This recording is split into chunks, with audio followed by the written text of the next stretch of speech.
آپ بتائیں کیسی محبت رہی ہوگی. شوہر کی وفات سے بھی پرواہ نہیں، بیٹے کی شہادت سے بھی پرواہ نہیں، کیونکہ آپ اچھے ہیں بس کافی ہے. آپ اندازہ کریں کیسی محبت رہی ہوگی. طبرانی کی روایت ہے، رسول اللہ صلی اللہ علیہ وسلم کے محبت میں جب کسی بندے کو کسی سے سچی اور اللہ کی خاطر محبت ہوتی ہے تو اندازہ کر سکتے ہیں کہ اس کے لیے وہ کتنا قربان ہونے تیار ہوتا ہے. محبت کی دوسری مثال حضرت ام ہانی رضی اللہ تعالیٰ عنہ سے روایت ہے. مکہ فتح ہوا، اس دن حضرت فاطمہ رضی اللہ تعالیٰ عنہ آئیں اور نبی علیہ السلام کے بائیں طرف بیٹھ گئیں. ام ہانی رضی اللہ تعالیٰ عنہ آئیں اور دائیں طرف بیٹھ گئیں. تو دائیں طرف ام ہانی رضی اللہ تعالیٰ عنہ ہیں، بائیں طرف حضرت فاطمہ بیٹی ہیں. اتنے میں ایک باندی نے ایک برتن میں کوئی پینے یا کھانے کی چیز لا کر آپ علیہ السلام کو پیش کی. وہ برتن آپ علیہ السلام کے دیا گیا، آپ نے اس میں سے کچھ کھایا اور کچھ پیا، اور اس کے بعد سنت یہ ہے کہ دائیں طرف سے بچا ہوا دیا جائے. آپ علیہ السلام فرماتے ہیں ان اللہ یحب التیامن فی کل شیء، اللہ تعالیٰ ہر کام میں دائیں طرف کو پسند کرتے ہیں. آج تھوڑا پڑھے لکھے بن گئے پھر ان پڑھ بن گئے، جاہل ایجوکیٹڈ بن گئے، ایجوکیٹڈ جاہل بن گئے، پڑھے لکھے جاہل بن گئے. ماں باپ کے یہاں تھے، مول صاحب کے پاس تھے، باجی کے پاس تھے، چھوٹے بچے تھے تو ڈانٹ کر سمجھایا جاتا تھا کہ سیدھے ہاتھ سے کھاؤ، سیدھے ہاتھ سے پیو، سیدھے ہاتھ سے دو، سیدھے ہاتھ سے لو. تھوڑا پڑھے لکھے ہو گئے، بائیں ہاتھ سے چائے پی رہے ہیں، بائیں ہاتھ سے پانی پی رہے ہیں، بائیں ہاتھ سے ہر کام کر رہے ہیں. شرم آنی چاہیے. آدمی ضرورت سے فارغ ہونے کے لیے جا کر جو صاف صفائی کرتا ہے وہ بھی بائیں ہاتھ سے، اور چائے پانی پی رہا ہے وہ بھی بائیں ہاتھ سے. اللہ تعالیٰ نے دائیں طرف سے پسند فرماتے ہیں.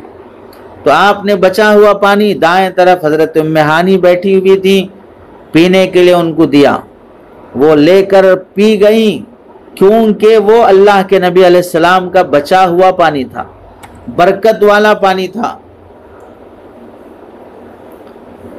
تو پی گئیں اور کہنے لگیں یا رسول اللہ لقد افطرت وکنت صائمۃ، یا رسول اللہ میں نے آپ کا بچا ہوا برکت والا پانی پی لیا اور میں نے اپنا روزہ توڑ دیا، میں روزے سے تھی. لیکن چونکہ نفل روزے کے مقابلے میں آپ کے بچے ہوئے اس، اگر ہماری زبان میں کہا جائے جھوٹا جسے بولتے ہیں، بچا ہوا پانی، یہ جتنا برکت والا ہے، نفل روزے کا ثواب اور اس کی فضیلت میں بعد میں بھی حاصل کر سکتی ہوں، لیکن آپ کے بچے ہوئے کی برکت شاید بعد میں ملے کہ نہ ملے. اس لیے روزہ توڑ کر آپ علیہ السلام کے بچے ہوئے پانی کو نوش فرما لیا. آپ علیہ السلام نے پوچھا کہ یہ روزہ تمہارا رمضان کا قضا روزہ تھا یا منت کا روزہ تھا؟ تو انہوں نے کہا کہ یا رسول اللہ یہ نفل روزہ تھا، یہ رمضان کا قضا یا منت کا نہیں تھا. تو آپ نے فرمایا پھر تو کوئی حرج کی بات نہیں ہے، نفل روزہ اس طرح کے وجوہات سے توڑا جا سکتا ہے. چنانچہ علماء نے لکھا ہے کہ اگر تمہارے گھر کوئی مہمان آئے اور اس کا اصرار ہو مہمان نوازی کے موقع پر کہ وہ تمہارے ساتھ ہی کھانا کھائے گا، حالانکہ مہمان کو ایسے اصرار نہیں کرنا چاہیے، لیکن اگر وہ اصرار کرتا ہے اور ہم اس دن اتفاقاً روزے سے ہوں تو پھر ہم اس مہمان کا دل رکھنے کی خاطر اپنا نفل روزہ توڑ دیں تو فقہا نے لکھا ہے کہ گناہ نہیں ہوگا. مہمان کا دل رکھنے کے لیے نفل روزہ توڑ دیں تو گناہ نہیں ہوگا. اس سے آپ مہمان کا اندازہ، مہمان کے مقام کا اور اس کے مرتبے اور اس کے اکرام کا اندازہ لگا سکتے ہیں. اور اس واقعے سے آپ علیہ السلام سے محبت کا اندازہ لگائیں کہ آپ کے بچے ہوئے کو پینے کی خاطر روزہ توڑنے تیار ہیں. ام ایمن رضی اللہ تعالیٰ عنہ کے واقعہ لکھا ہے. حضرت ابو بکر رضی اللہ تعالیٰ عنہ اور حضرت عمر رضی اللہ تعالیٰ عنہ یہ دونوں اللہ کے نبی علیہ السلام کی وفات کے بعد ایک بار اکٹھا ہوئے اور کہنے لگے چلو اللہ کے نبی علیہ السلام کی پرورش کرنے والی، جنہیں اللہ کے نبی اماں کہہ کر پکارا کرتے تھے، حالانکہ وہ گھر کی باندی تھی لیکن پرورش کرنے میں ان کا بھی بڑا دخل تھا۔ اللہ کے نبی کو بچپن میں پالا تھا۔ حضرت ام ایمن رضی اللہ تعالیٰ عنہ ماں کا مقام رکھتی تھیں۔ ملنے کے لیے چلتے ہیں، اللہ کے نبی دنیا سے پردہ فرما گئے لیکن پالنے والی ماں وہ موجود ہے، ان کی زیارت کو جاتے ہیں، ان سے ملاقات کرتے ہیں۔ تو جس طرح ہم اللہ کے نبی علیہ السلام کی زیارت کو جایا کرتے تھے، ایسے ہی ان سے ملاقات کے لیے جائیں گے۔ وہ اللہ کے نبی کی ماں کی حیثیت رکھتی ہیں۔ جب ہم وہاں پہنچے تو حضرت ام ایمن رضی اللہ تعالیٰ عنہ رونے لگی۔ دونوں حضرات حضرت ام ایمن رضی اللہ تعالیٰ عنہ سے پوچھا کہ آپ کیوں روتی ہیں؟ جو اللہ کے پاس ہے وہ اس کے رسول صلی اللہ علیہ وسلم کے لیے بہت بہتر ہے، یعنی آپ دنیا سے پردہ فرما گئے تو اللہ کے پاس ہیں، اور اللہ کے پاس جو جاتا ہے وہ نقصان اور گھاٹے میں نہیں ہوتا ہے، وہ تو اللہ کے نبی ہیں، بہت آرام سے رہیں گے، جنت تو ان کے صدقے سے دوسروں کو ملتی ہے۔ تو حضرت ام ایمن رضی اللہ تعالیٰ عنہ کہنے لگی ما ابکی ان لا اکون اعلم ان ما عند اللہ خیر لرسولہ صلی اللہ علیہ وسلم ولیکن ابکی ان الوحی قد انقطع من السماء۔ میں اس وجہ سے نہیں روتی کہ میں یہ نہیں جانتی کہ جو کچھ اللہ کے پاس ہے وہ اللہ کے رسول کے لیے بہت بہتر ہے۔ اللہ کے رسول کے لیے کیا بہتر ہے کیا بہتر نہیں ہے مجھے یہ معلوم نہیں ہے، اس واسطے میں رو رہی ہوں، ایسا نہیں ہے۔ میں بھی جانتی ہوں کہ اللہ کے پاس اللہ کے رسول کے لیے جو کچھ بھی ہے بہت مزے کی چیزیں ہیں، لیکن میں اس وجہ سے روتی ہوں کہ دنیا سے اللہ کے نبی کے چلے جانے سے آسمانوں سے اللہ کی وحی کا سلسلہ ختم ہو گیا۔ اللہ کے رسول رہتے تو آسمان سے اللہ کا پیغام آیا کرتا تھا، قرآن کی آیتیں نازل ہوا کرتی تھیں۔ اب نبی جانے کے بعد نہ کوئی وحی آتی ہے، نہ کوئی پیغام آسمانوں سے آتا ہے، اور نہ کوئی اللہ کی طرف سے امت کی ہدایت اور رہبری کے لیے آیتیں اترتی ہیں۔ بس یہ وحی کا سلسلہ ختم ہو جانے پر رو رہی ہوں، اور وحی وہ نبی کی برکت سے آیا کرتی تھی۔ ہر ایک خاتون کو اللہ کے نبی سے محبت کے الگ الگ پہلو ہوا کرتے تھے۔ کوئی اس واسطے رو رہی ہے کہ اللہ کے نبی کی حیات چاہیے، کوئی اس واسطے قربانی دے رہی ہے کہ وہ اللہ کے نبی علیہ السلام کے بچے ہوئے کو پینا چاہ رہی ہیں، کوئی اس واسطے۔ یہاں ایک بات یہ بھی سمجھیں، حضرت ام ہانی رضی اللہ تعالیٰ عنہ نے جو روزہ توڑا تھا وہ اس واسطے آپ علیہ السلام کے بازو بیٹھیں چونکہ وہ رشتہ دار تھیں اور محرم تھیں، آپ علیہ السلام کی پھوپھی ہوتی ہیں رشتے میں، تو آپ کو حق بنتا ہے کہ بازو بیٹھیں اور بچا ہوا پئیں۔ لیکن آج کوئی خاتون کسی مفتی صاحب کی، کسی عالم صاحب کی، کسی بزرگ کی، کسی بابا کی، کسی عامل صاحب کی، کسی درگاہ پر یا مزار پر بیٹھے ہوئے مجاور کا بچا ہوا پانی یا کھانا، بلکہ فقہا نے لکھا ہے کہ اپنے دیور کا بچا ہوا جھوٹا پانی بھاوچ کو پینے کی اجازت نہیں ہے، مکروہ ہے۔ اس سے خیالات بگڑتے ہیں، بے حیائی پنپتی ہے۔ جیٹ کا پیا ہوا، دیور کا پیا ہوا، بہنوی کا پیا ہوا، گھر کے ہی افراد کا پیا ہوا غیر محرموں کو استعمال کرنے کی اجازت نہیں ہے۔ اس سے بے حیائی پنپتی ہے۔ برتن الگ رکھو، کپڑے الگ رکھو۔ فقہا نے لکھا ہے کہ جو تولیہ، جو ٹول عورت استعمال کرتی ہے اسے دیور استعمال نہ کرے، بھاوج استعمال کرتی ہے اسے دیور استعمال نہ کرے۔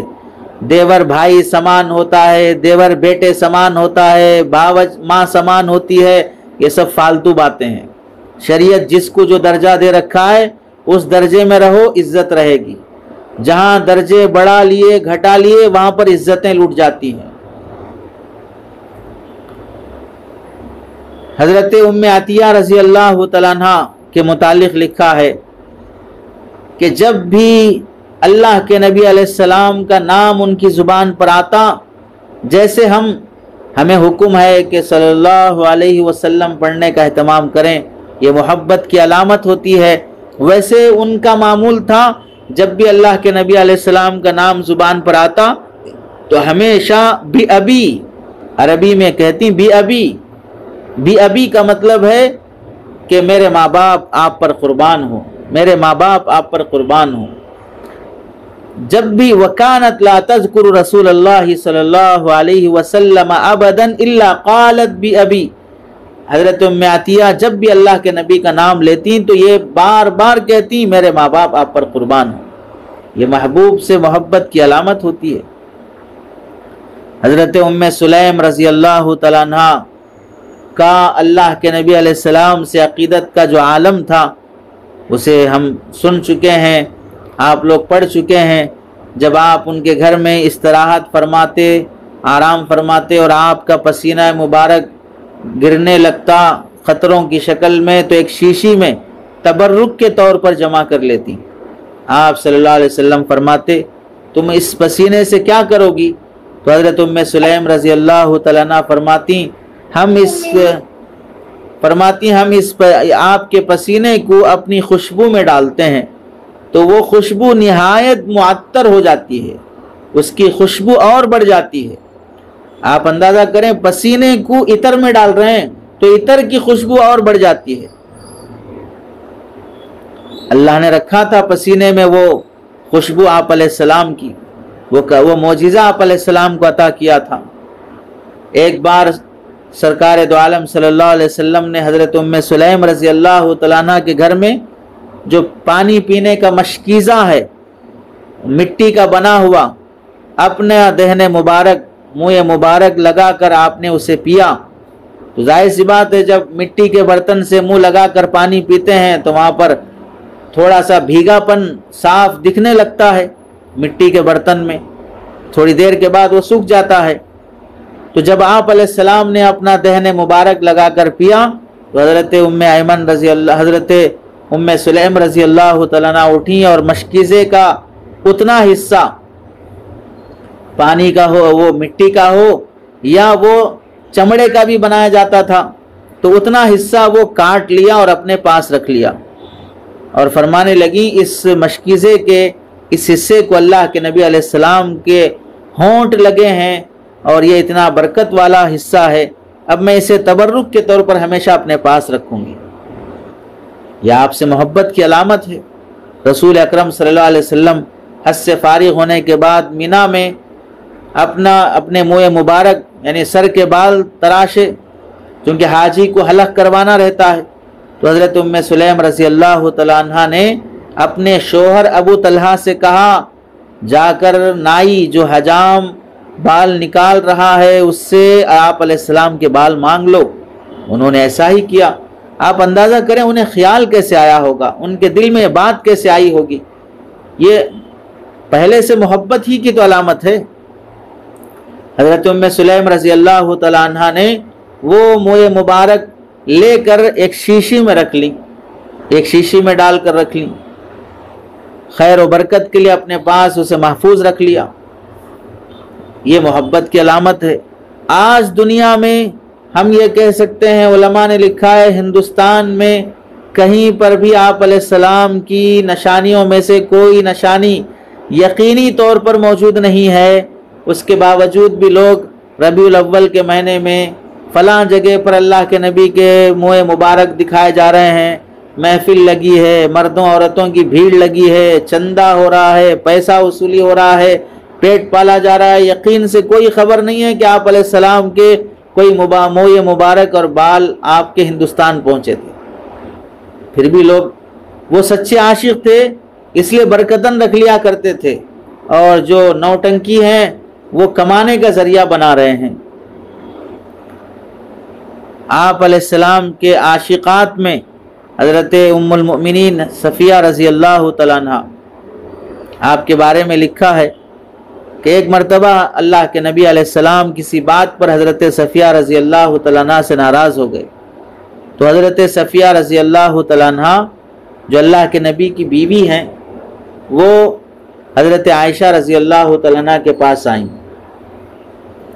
اور کہنے لگی تعلمین انی لم اکن ابیع یومی من رسول اللہ صلی اللہ علیہ وسلم بشیء ابدا وانی قد وہبت یومی لک علی ان ترضی رسول اللہ صلی اللہ علیہ وسلم عنی۔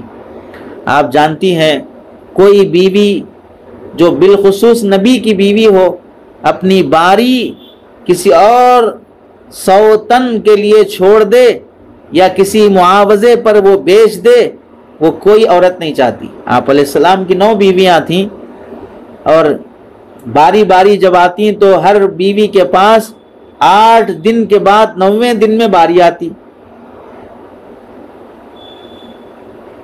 9 دن میں ایک بار شوہر گھر آئے گا۔ اب وہ باری بھی جو 9 دن میں ایک بار شوہر گھر آتا ہے وہ اسے کیسے چھوڑ دیں گی؟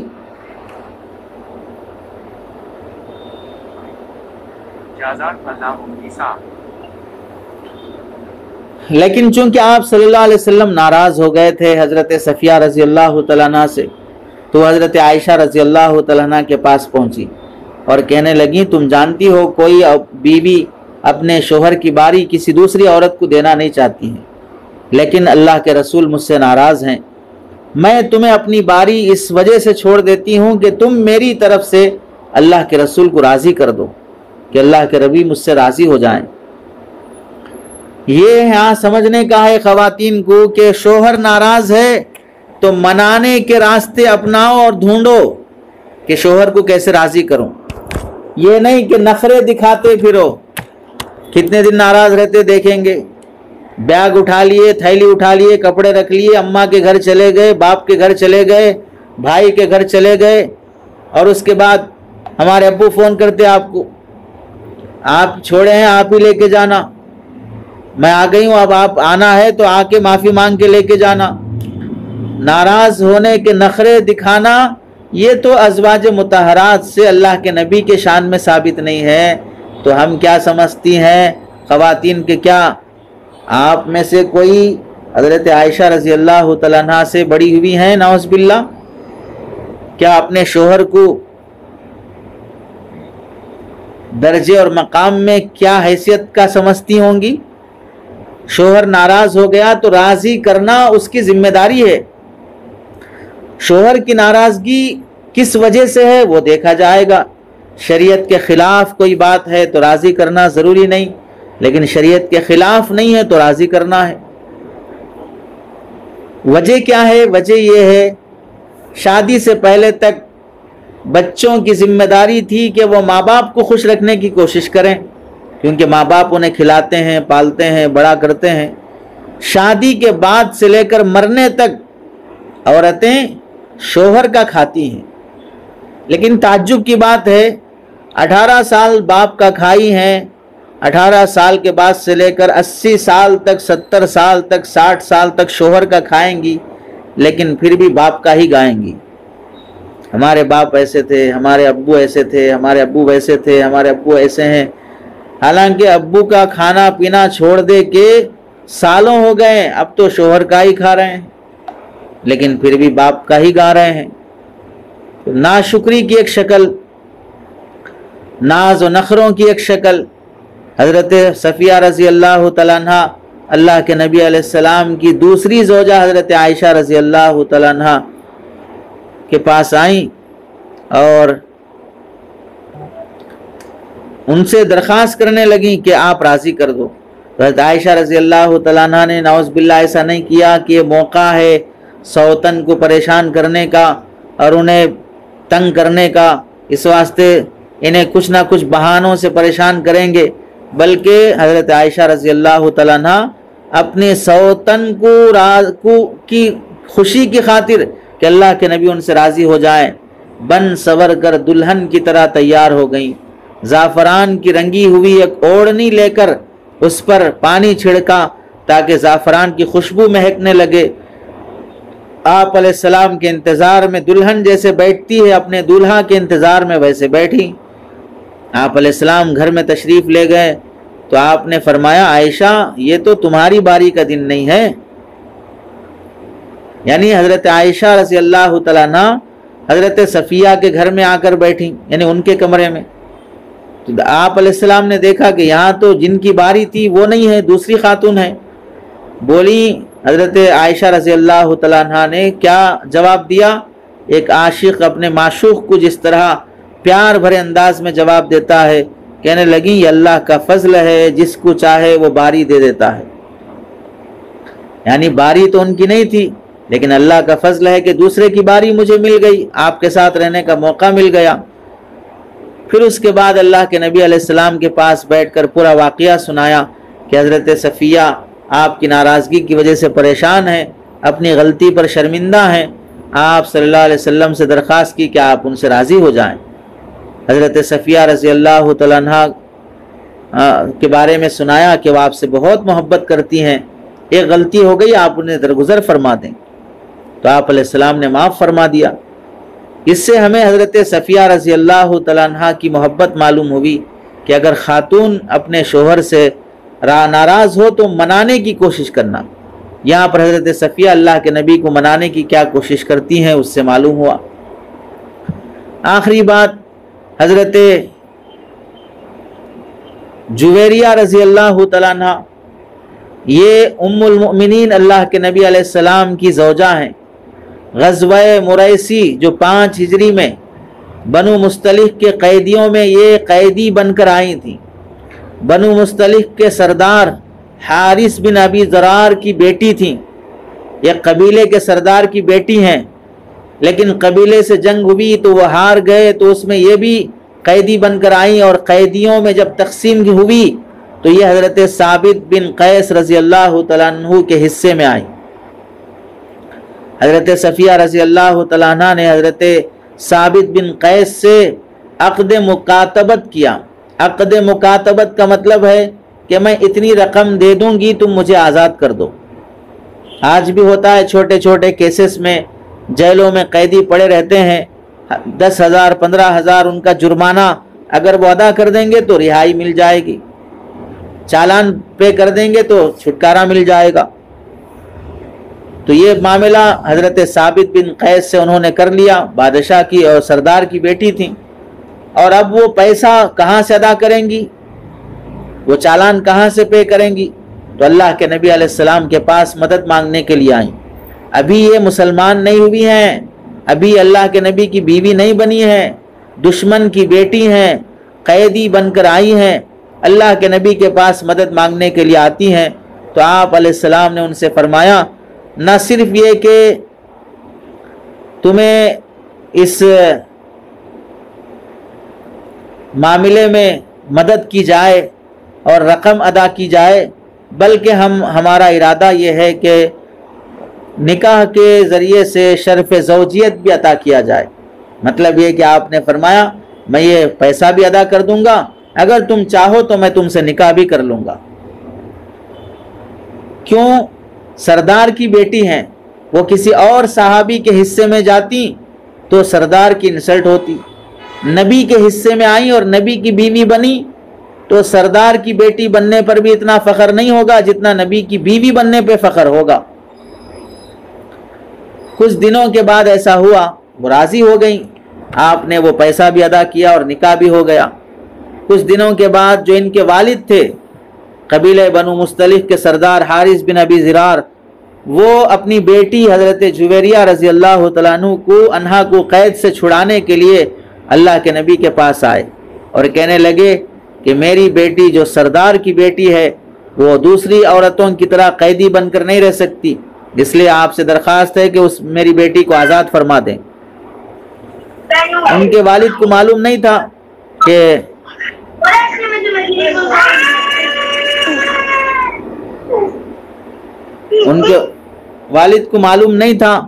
کہ آپ علیہ السلام نے انہیں قیدی بننے سے بھی بچا لیا اور آپ سے نکاح بھی ہو گیا، اور آپ کے نکاح میں ہونے کی جو برکت تھی اس کا بھی احساس نہیں تھا۔ تو حضور صلی اللہ علیہ وسلم نے فرمایا مناسب ہے کہ ہم جویریہ کو ہی اختیار دے دیتے ہیں، وہ چاہے میرے ساتھ رہیں یا چاہے تمہارے ساتھ چلے جائیں، خود ان سے جا کے پوچھ لو، تم باپ ہو، ان سے پوچھ لو کہ وہ کس کے ساتھ رہنا چاہتی ہیں۔ تو باپ اپنی بیٹی، سردار کی بیٹی ہیں، باپ اپنی بیٹی سے پوچھنے کے لیے آئے اور کہنے لگے بیٹی چلو تمہارا کیا جواب ہے، ہمارے ساتھ چلتے ہیں۔ تو بیٹی نے جواب دیا میں آپ کے بجائے اللہ کے رسول کے ساتھ رہنا پسند کرتی ہوں۔ آپ اندازہ کریں کہ چند دنوں میں انہوں نے اللہ کے نبی کے اخلاق، اللہ کے نبی سے محبت کیسی نبھائی اور کیسی دیکھی ہوگی کہ باپ کے ساتھ جانے کے بجائے وہ اللہ کے نبی کے ساتھ رہنا پسند کرتی ہیں۔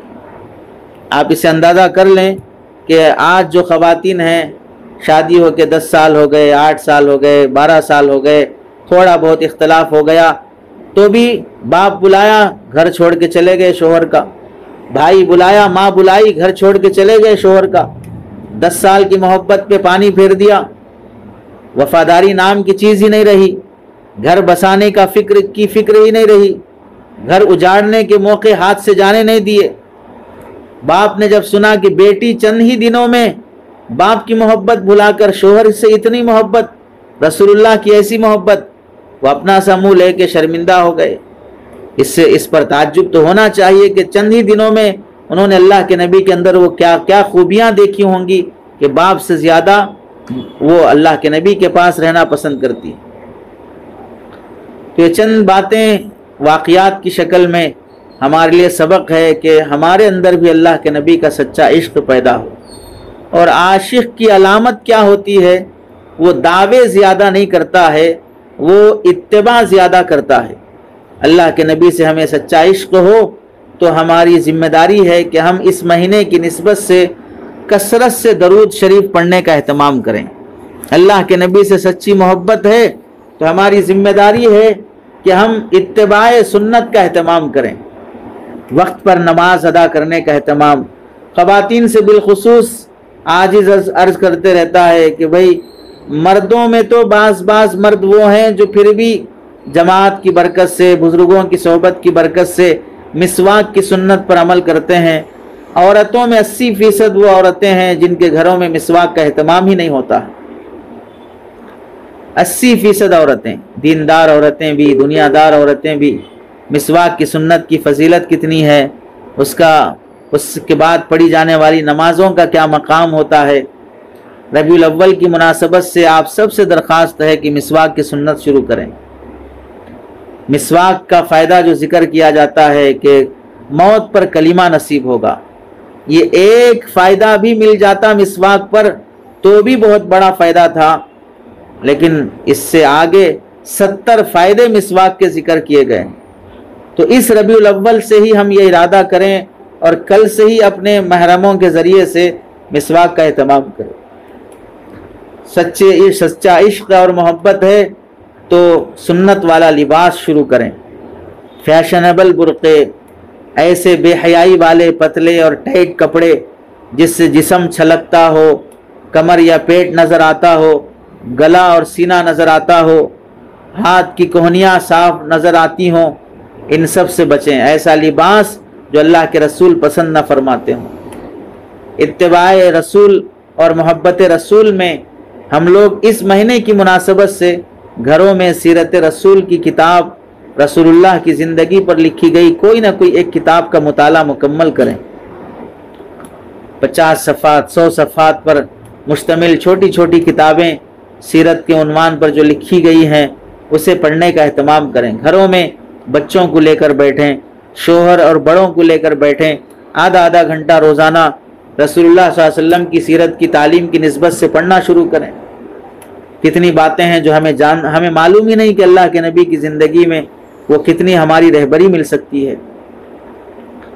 اور اس مہینے کی مناسبت سے اللہ کے نبی علیہ السلام کی سیرت پر لکھی گئی کوئی کتاب انگریزی میں ہو، تیلگو میں ہو، ہندی میں ہو، آپ کی سہیلیوں میں جو نان مسلم ہیں، یہ ہندو ہیں، عیسائی ہیں، انہیں آپ اپنے رشتے دوستوں میں، آپ کی آفس میں یا بزنس میں کسی میں بھی وہ شریک ہوں، آپ کے پڑوسی ہوں، انہیں مٹھائی کے ڈبے کے ساتھ وہ کتاب ہدیہ کریں اور انہیں بتائیں یہ مہینہ ہمارے نبی کی پیدائش کا مہینہ ہے، آپ اس مہینے کی خوشی میں ہم آپ کو یہ مٹھائی دے رہے ہیں۔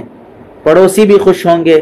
بلڈنگ میں اگر غیر مسلم رہتے ہوں، کام کرنے والی ہمارے پاس غیر مسلم ہو، اس کو بھی آپ ہدیہ دیں کہ ہمارے نبی کی پیدائش کا مہینہ ہے، اور انہیں سیرت کی کتاب دیں۔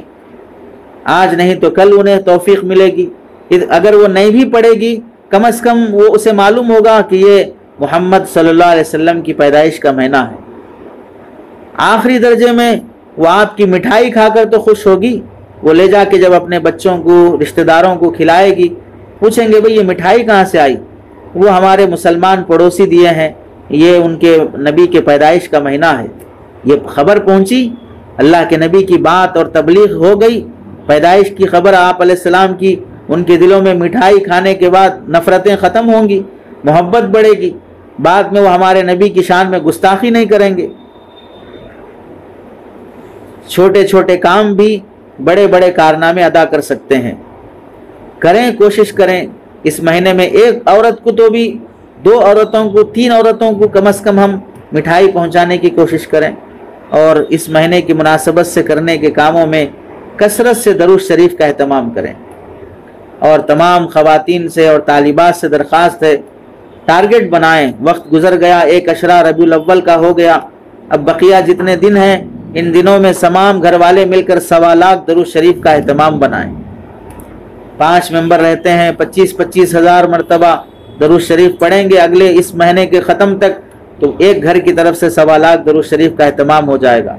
اور کیا پتہ اس درود کی برکت سے جب 20 دن پابندی کے ساتھ ہم روزانہ 1000 2000 3000، چونکہ میرا ٹارگٹ 25,000 کا ہے اور 5 ممبر مل کر 1.25 لاکھ کا ٹارگٹ پورا کرنا ہے، تو اللہ تعالیٰ ان کی اس پابندی پر ربیع الاول کا مہینہ ختم ہونے سے پہلے رسول اللہ کی زیارت کرا دے.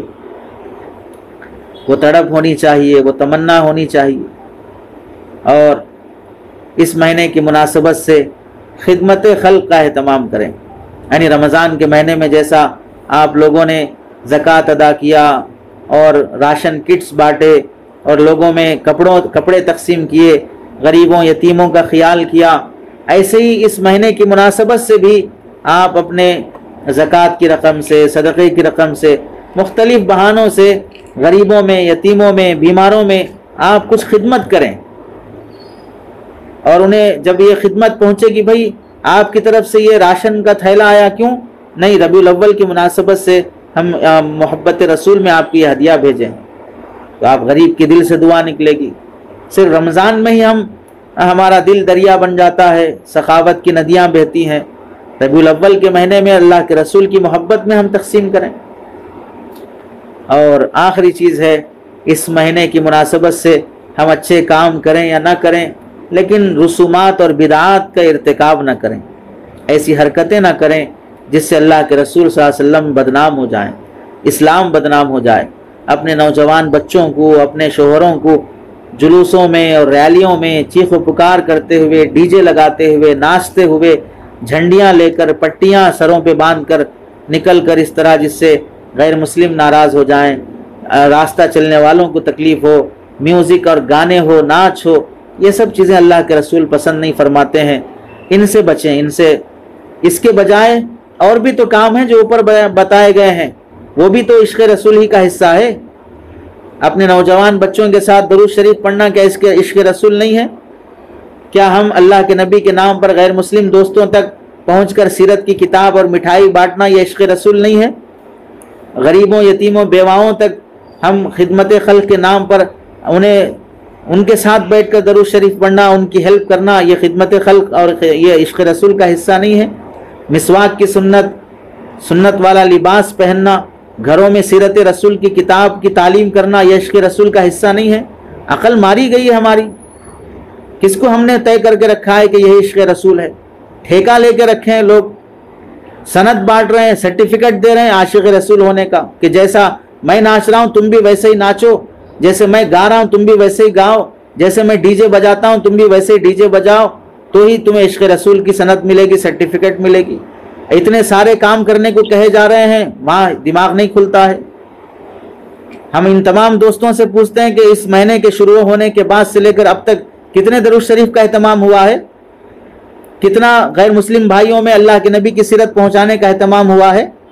کتنا سنت والا لباس، حیا والا لباس اپنی بیٹیوں اور اپنے خاندان میں عام کرنے کا اہتمام کیا ہے؟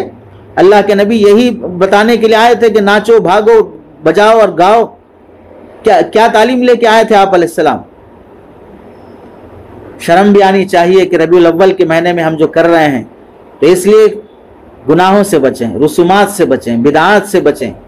اللہ سے دعا ہے کہ اللہ تعالیٰ ہمیں سنی ہوئی باتوں پر عمل کی توفیق نصیب فرمائے۔ آمین۔ وآخر دعوانا الحمد للہ رب العالمین۔